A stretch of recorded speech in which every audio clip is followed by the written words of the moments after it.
Okay, good afternoon, everybody. I'd like to welcome you all to this webinar. My name is Charles Nyebeze, and I'm the Vice President, Business Development and Commercialization with the Center for Excellence in Mining Innovation. Over the next half an hour or so, we're going to be learning from Trevor from Frontier Lithium. And Trevor is going to give us a presentation on the global trend of localizing supply chains. But before I jump into the presentation, I just want to set some context on what will happen over the next couple of minutes. What we'll do is we'll have about a 20-minute presentation followed by questions and answers. Please feel free to enter any of your questions into the chat box where we will be able to have Bora Ugagal read them out, and then Trevor will provide some of those answers. But before we move forward, I want to take this moment to introduce you to our President and CEO, Douglas Morrison, who is going to say a few words. Douglas, go ahead, please, and unmute yourself. There you go. There you go. Managed to unmute myself. Thank you, Charles. So just want to thank Frontier Lithium, both Trevor Walker and Bora Ugagal, for joining us this afternoon to talk about their project in Northwestern Ontario, and to do so in the context of the supply chain issues that surround the BEV business in Canada and Northern USA. It's important to understand that the critical mineral space, lithium and other metals, is not as simple as starting a mine to produce gold or base metals. Both of those commodity types have well-established supply chain systems for managing the supply of gold into the marketplace, and also for establishing contracts for base metals. That system is not so well developed for lithium or for the other critical minerals. And so the whole process of going into this business is not just a question of discovering the right deposit in the right place, which I believe Frontier have, and then moving into production. It's a lot more complicated, and Trevor is going to talk about that with us this afternoon. And so without any further ado, I will just hand things over to Trevor to tell us everything we need to know about lithium and the critical minerals supply chains. Thank you very much. Thanks very much, Doug. That was a great introduction, very much in line with the theme of the presentation today. Just want to thank Doug and the team at CEMI for the opportunity to have this presentation. And it's back to what Doug alluded, there's a huge opportunity with regards to the proliferation of battery technology with regards to applying it for transportation. A couple of years ago, it was there weren't too many voices talking about what we believed was coming, but it's great to see that there's so much market support and interest, especially over the last 12 months. So today's presentation, we'll try and do our best to provide some context and background information around the market. And then we'll kind of trickle in where we feel there's clear opportunity for Ontario, Canada, North America to really participate and be a part of this changing landscape with regards to transportation. Just forewarned, there'll be some forward-looking statements. Just a standard disclaimer here is we're a company that's listed both on the TSX Venture and on the OTC in the US, OTCQB. A little bit of background. I came in, so Trevor Walker, President and CEO of Frontier Lithium. I came into the company in 2010. In my soul, there's a historian and a bit of a philosophy interest. I thought lots when I came into the business. I have a background from mining production, so I've always, had a love and passion for the exploration and mining stories that are a part of growing up in Northern Ontario. With me, I came into the company thinking lots around, what will wealth creation be from for generations to come. We've come through the Stone Age and the Bronze Age, and we're really at the beginning of a rare metals age. So essentially, the pixie dust to make the alloys lighter and stronger, and in our case, specifically lithium as the key element required to produce the high energy dense batteries to ultimately push vehicles to the distances that we deal with here in North America. Our goal is to be one of very few in the world that have the ability to produce top quality battery grades lithium chemicals. In particular, we're focused on lithium hydroxide. We have, as we have defined resource and continue to move from resource to development of technology, we've partnered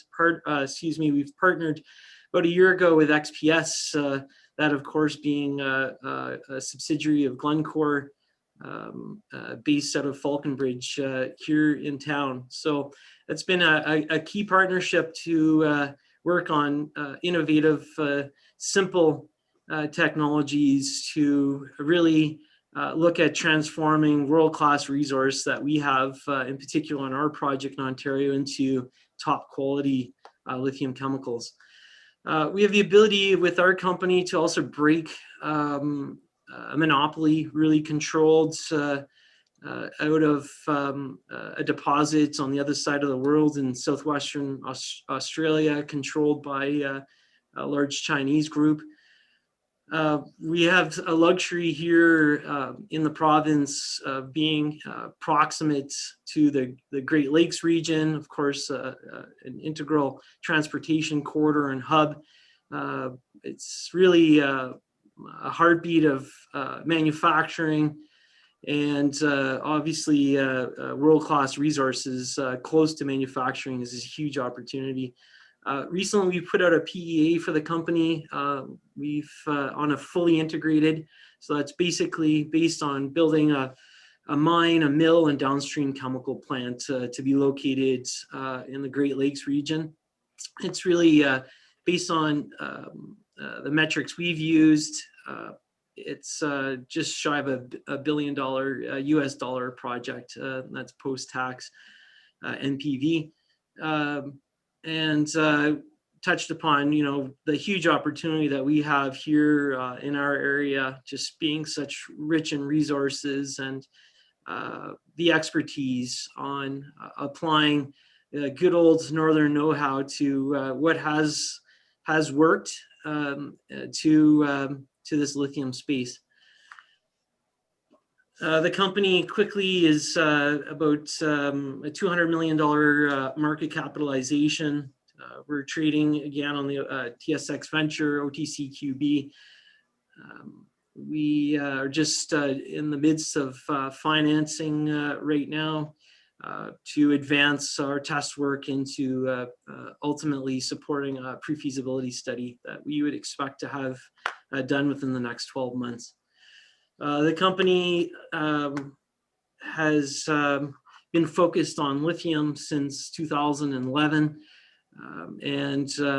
We really have the mantra here, science first, business second. So it's really imperative, despite it being kind of a new age business and something different, what does correlate quite nicely to what's worked in mining in the past is really understand the resource and where it could fit into the world. So that's really been the main focus for us.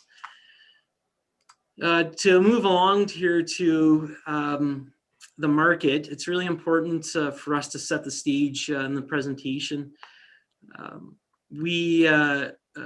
Governments around the world, jurisdictions really started to think a lot about finding more lithium when lithium ion was successfully used commercially by both Sony and Panasonic in the 90s, of course, for portable electronics. That technology has really been a key to changing lives and how we work, where we work, and increased efficiencies quite drastically. So with time comes advancements and lowering of costs, and now, of course, we're seeing the technology being used successfully in mobility for transportation, and that's just huge, very, very significant for the world, and we think really significant for our jurisdiction here.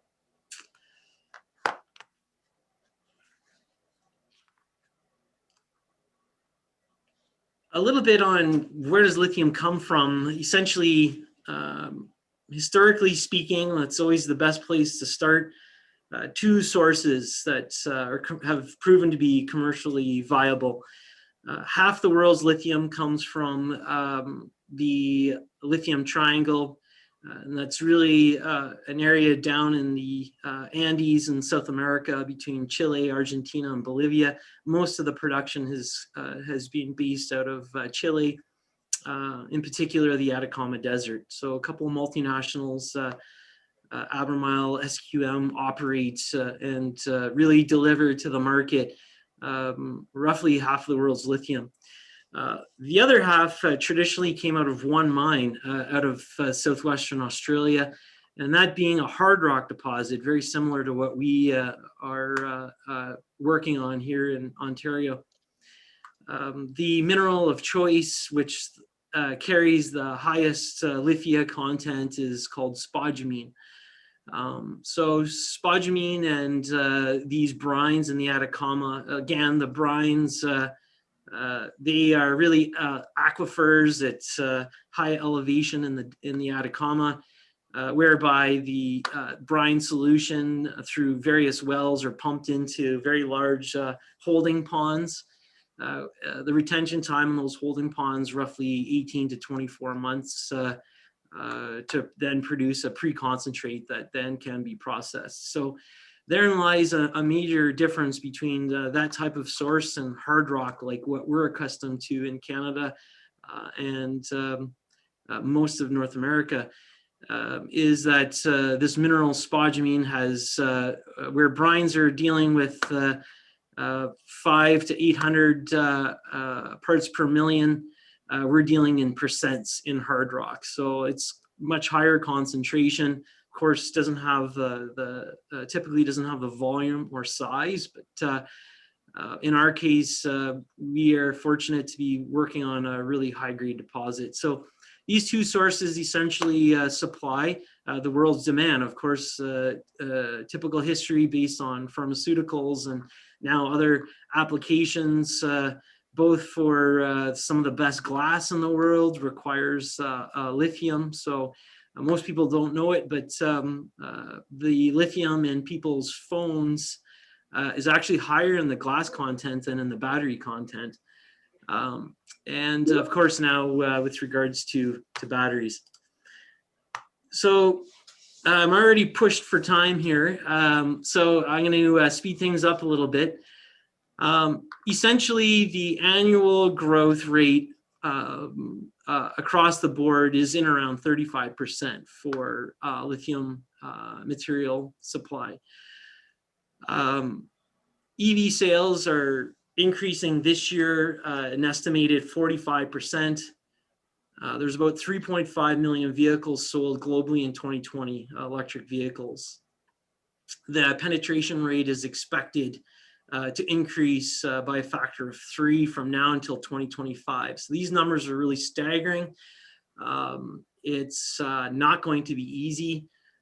There's been massive investment downstream, and the reality is the market or the industry as a whole has lagged in investment on the upstream or supply side. If we take all of the hard rock deposits that are known right now based on various feasibility studies that are out, if we put them all together, there's really only about 250,000 tons of lithium carbonate equivalent. So a really far cry for what North America alone is requiring in the very near future. The European market traditionally has done poorly in the last 100 years with regards to resource and mining and extraction industry. Australia has stepped up in the last few years to increase output beyond the one sole Greenbushes deposit to others, but the Australians continue to struggle with regards to quality. Most of the resources really are shipped to China for downstream conversion into lithium chemicals. So obviously the auto EV is driving the growth. That is why the market is turning on as we speak. Range anxiety has really been a concern for the last 10 years for consumers regarding EVs. The anxiety is disappearing. The technology is seeing, huge, significant cost reductions on a yearly basis, around 13% since 2010. That really is in step with just advancements, mostly on the cathodes on batteries.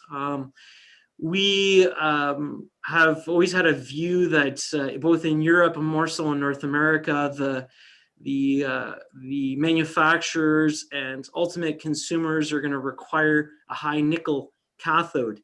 High nickel cathode chemistries essentially provide the most energy dense batteries. So essentially the batteries that can take your car in the future the furthest. So from an early stage, we really focused on looking at lithium hydroxide for our company as a chemical of choice that should be primarily produced from our resource here in Ontario, for the mere fact that that hydroxide is starting to take more market share, and again to produce the required to produce the best batteries. We're seeing batteries now on the 100 kilowatt hour size extend out to 500 kilometers, and we're seeing advancements still. So we don't think that it's going to be too far where we can comfortably make it virtually to Toronto and back when leaving Sudbury here in the summer months. So lithium is the element that is essential in the battery for lithium ion technology. Lithium hydroxide is required for the highest nickel component. There's a supply deficit built into the numbers. 2023 is really where the pinch point starts to happen. Currently, 83% of the world's lithium hydroxide comes out of China. There's huge advantage for hard rock deposits like what we are working on here in Ontario. The brines that I referenced earlier from the Atacama have to produce carbonate first and produce hydroxide from converting the carbonate for an extra additional $2,000 a ton cost. So the all-in costs for hydroxide right now, the market, that value of it is around $13,000 a ton, and the cost is about $4,000 to $5,000 for spodumene, with a couple $1,000 ton advantage. So therein lies the opportunity. We can't stress enough the old mining world of rule of thumb: grade is king. High quality is paramount. As much as it's mining, it's very much also a chemicals business. If you can produce from a high quality, high grade asset with low impurities, you have the best chance to produce premium chemicals for the market. The luxury we have at Frontier Lithium is we have got 4 discoveries on a project located in northwestern Ontario, with the 2 of the highest grade deposits in North America. Benchmark Minerals refers to a global battery arms race that has just begun. There's been $65 billion committed in 2020 for downstream build out of production for the chemical processing to produce both anodes and cathodes of batteries, and also the cells themselves. That's a huge, huge opportunity. Essentially, the capacity at 3.1 terawatt capacity currently being rolled out around the world. That's equivalent When we look at a premium Tesla, for example, with a 100 kilowatt battery, it's equivalent to 31 million vehicles that can be produced a year. That capacity is being built as we speak. If we look at kind of a mid-range vehicle, that would go up to about 51 million vehicles a year. So this is really, really significant, the investment that's taking place. You know, we look at an example, we all talk about supply chains, and for years, you know, we've mined it and shipped it, and this is the opportunity for Canadians. We take an example of Brazil right now. There's a Brazilian asset that's now controlled out of Asia, whereby the concentrates from Brazil will be shipped all the way into the Asian, to China for conversion to produce the chemicals, to then be shipped to either Japan or Korea, and then ultimately end up being shipped to the European market. That really is no logic there. It makes no sense. Therein lies an opportunity for us in North America, that we've got the resources, we've got the market, we've got the know-how. Not only can we support local supply chains, but we can do it at a cheaper price. So therein lies the theme of the presentation, that this opportunity is in front of us. Policies are coming into place. We've got to put policies into action. China, it leads the world production right now, and this whole transition is an opportunity really to get off of the bottle of China and do it at a cheaper price, at a higher quality for our own markets in our own backyard. I will skip ahead roughly, you know, on our, only have a few minutes left with regards to, you know, looking at quantities, essentially taking a standard range vehicle. There's about 60 kilograms of lithium carbonate equivalent in the battery for that vehicle. I ran a quick number here just before the presentation.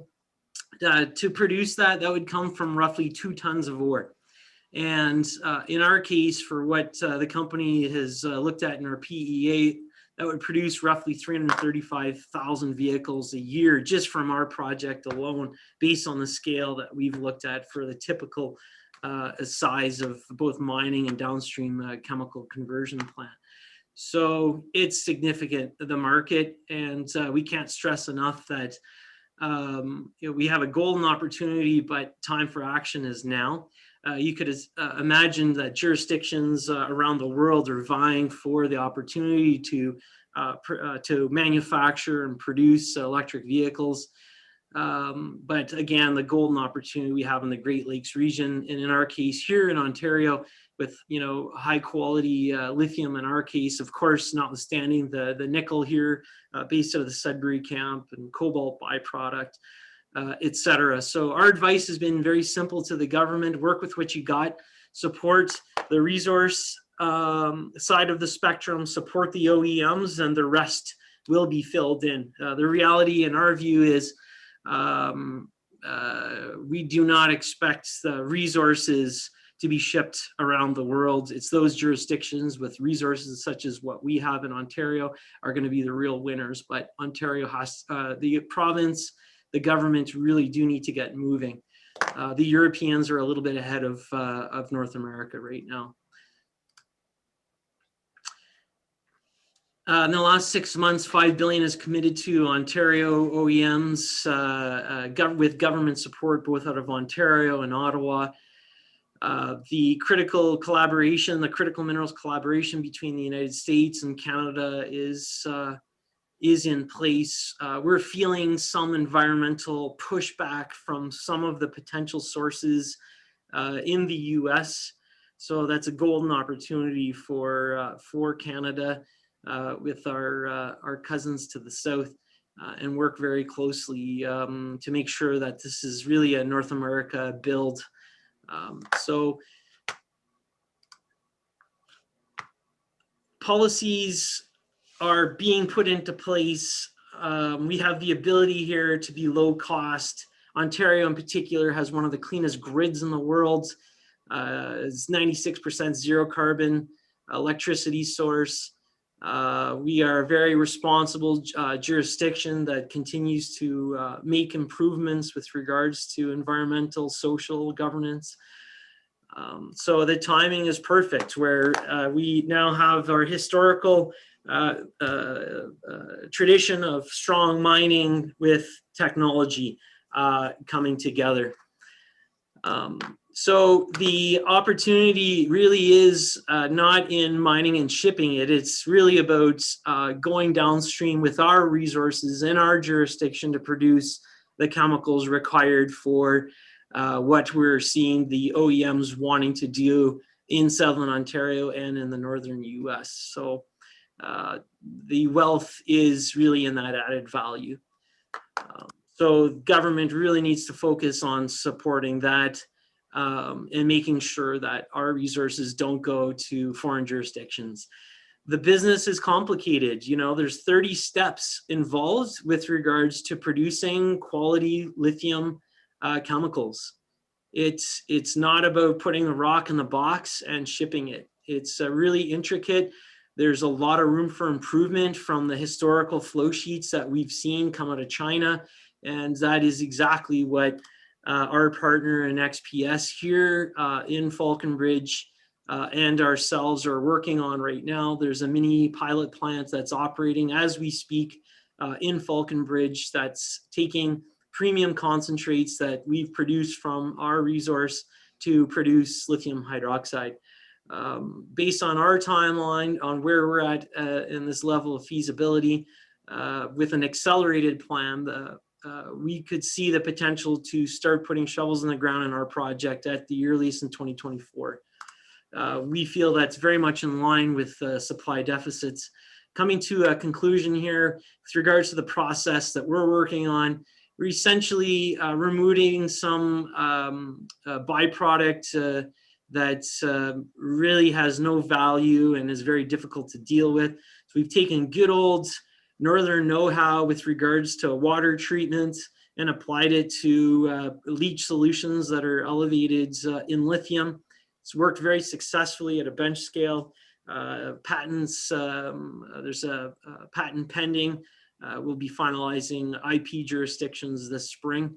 Then we can be a little more forthcoming, but the potential for recycling reagents and acid that we generate from the Sudbury camp, from the 2 acid plants. So is very high. So very cognizant of using byproducts as a result of nickel production here in town. So huge opportunity, keep things simple, and keep things as green and clean as we can. And that's the opportunity that we have to do things right with regards to the lithium market. Recently, so we've managed to leverage our resources to have some great experience, a couple in particular that are on the board of directors. Ernie Marcotte, a lot of experience with Falconbridge and Inco in the past. John Kelly, a former vice president of Inco. Lots of gray hair and a lot of experience. The latest addition was Steve Letwin, who is president and CEO of IM Gold. He's really the guy that was instrumental in getting the Cote project just up the highway off the ground. We continue to add to our team. We're very fortunate to leverage a great resource to attract some of the world's best, in particular, Dr. Nijin Cao, who spent years working for Tianqi, a global multinational that operates out of China with regards to lithium chemicals production. He's a Chinese-Canadian, resides in Montreal, and has just started and has just brought a wealth of experience to our team with XPS. We've managed to bring other lithium-specific experience from a former producing mine in Manitoba and from the mine I referenced earlier from Australia. So in conclusion, we have about 30 million tons between 2 deposits. It's located north of Red Lake. The upside is just huge. The deposits remain open. There's 2 other discoveries that are significant. Currently, there's a diamond drill on the project conducting infill drilling on what we call the Spark deposit for the purpose of feasibility, pre-feasibility that we're working on. Again, PEA recently, it's essentially $1 billion project with the ability to scale that. We're very conservative by nature, and we see huge room for improvements. We have not utilized the technology that XPS and ourselves are working on for the asset. That will be supported by the mini pilot that's currently running in Falconbridge. So the upside is huge. The opportunity is now. We are encouraging the both provincial and federal government to take policy into action. You know, based on that kind of global efforts around the world, an investment of $65 billion to date here outside of the OEMs. You know, we've seen $6 billion committed by OEMs and both the province and the federal government in Ontario. To date, we've seen a $10 million investment from the province through the Northern Ontario Heritage Fund with regards to first cobalt on potential processing in the cobalt camp for cobalt chemicals. So it is. The time is now. So we are working close and so making sure that our story is being told and governments understand the lack of investment and the absolute requirement to get focused on how to differentiate from Chinese monopoly, and that is through the high quality resource and the manufacturing capabilities down south. So that's it in conclusion. I apologize for running a little bit over in time, but there's a lot of slides and probably could have spoke for another hour and a half. But that kind of concludes the presentation. I don't know if we've got a couple minutes for a couple questions. Thanks, everyone. Trevor, there's probably time for just one question. Could you point on to what are the biggest roadblocks on the project with the perspective of bringing these materials into the market, and what are the policies need to be put in place for us to be able to do that? Great question. I think twofold. I believe that you know, actually, let's stick to one. The biggest issue for mining in the province of Ontario is infrastructure, and ensuring that the infrastructure is in place for resources in the province in order for mining to take place and be done efficiently, cost effectively, so that the province, the communities, the northern communities can realize the benefits of high quality resource such as ours. We're very fortunate in our corridor, which is the most western corridor in the province, heading into just the tip of the far north. So we're essentially, as the crow flies, about 150 kilometers north of Red Lake.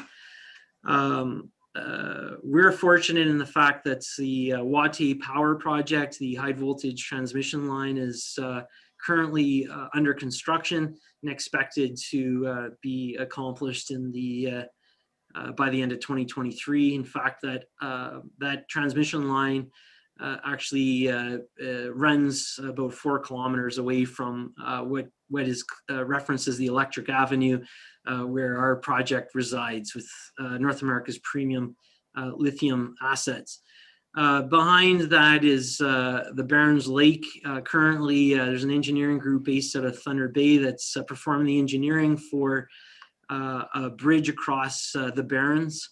So essentially, the corridor has been established for infrastructure, but we need to see beyond a construction road for the power project just to be upgraded to a suitable all-season road that can be counted on for our project. Our project is really essential, we believe, for the province to get into the battery business.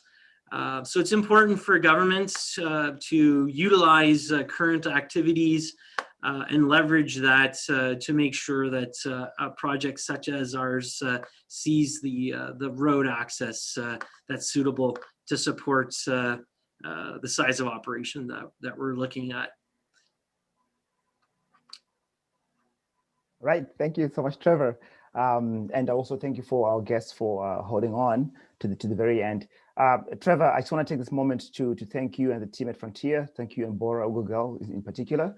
You know what, you're so right. You know what, you have a great asset. You know, you have the right team, and the timing is definitely now. And I think, you know, that infrastructure component is going to see us all through to a place where we can put in our hands and made in Ontario yourself. Charles, one last point is also the research and development. So the support to continue on the advancement of technology and the opportunity to take our good northern know-how with top quality resources. So that's the second part that's absolutely essential for Ontario to get into the game properly at a cost-effective basis. So thank you, Charles. Sorry for that interruption. No, not a problem at all. You know what, we must leverage our assets here in order to be competitive globally. So thank you so much for that. Again, to our guests, this presentation will be available via a YouTube link, so you can watch it over and over again. And also, any questions that we did not answer for you here, we'll package some of those answers for you as well and make them available. So everybody have a good afternoon, and we look forward to seeing you again. Thank you. Thanks very much. Thank you, Trevor.